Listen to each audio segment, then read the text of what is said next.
ভালোই হয়েছে আমার সঙ্গে দেখা হয়েছে তোর, নইলে প্রাণ সংশয় হতে পারত। বললাম, কিরকম বিপদ কিছু বলবেন না, তাহলে তার থেকে বাঁচবো কি করে? সাধু বলল, তা আমিও ঠিক বলতে পারছি না, জানলে নিশ্চয়ই বলতাম। তুই এসে বসবার পর থেকেই আমার মনে কেমন যেন অস্বস্তি হচ্ছিল।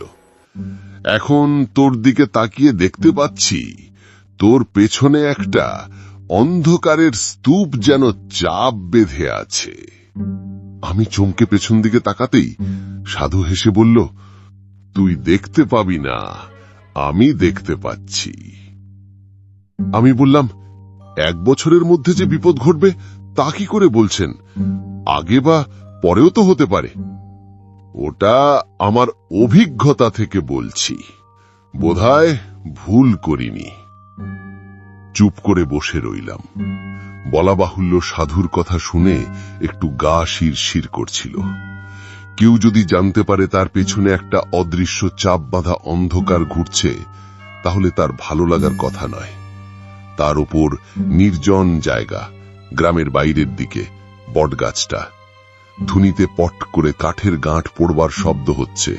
সাধু আর আমি ছাড়া কোনো দিকে আর কেউ নেই। সাধু বলল, তোকে আমি একটা জিনিস শিখিয়ে দিয়ে যাচ্ছি, ভালো করে শিখে রাখ।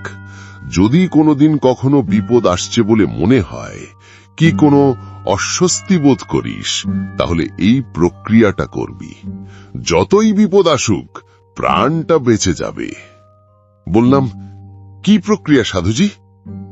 সাধু বলল, নে, ভালো করে দেখ আর এই মন্ত্রটা মুখস্থ করে নে। একে বলে গাত্রবন্ধন। শিখতে বেশিক্ষণ লাগলো না। বললাম, কিন্তু বিপদ যে আসছে তা বুঝতে পারবো কি করে? সাধু একটু হাসল, তারপর বলল, তুই ঠিক বুঝতে পারবি, তোর কপালে তন্ত্র সাধনার চিহ্ন আছে বললাম না। মনের মধ্যে বিপদের ঘণ্টা বেজে উঠবে। আমি যেমন আজ তোর বিপদ বুঝতে পারলাম। বললাম, কিন্তু আমি তো পারিনি। আজ থেকে তোকে আমি কিছুটা শক্তি দিলাম। যা, ভালো মন্দ যাই আসুক, তুই আগে থেকে আন্দাজ করতে পারবি। আমি হাত জোর করে বললাম, আমাকে আপনার শিষ্য করে নিন, আমি দীক্ষা নেব আপনার কাছে।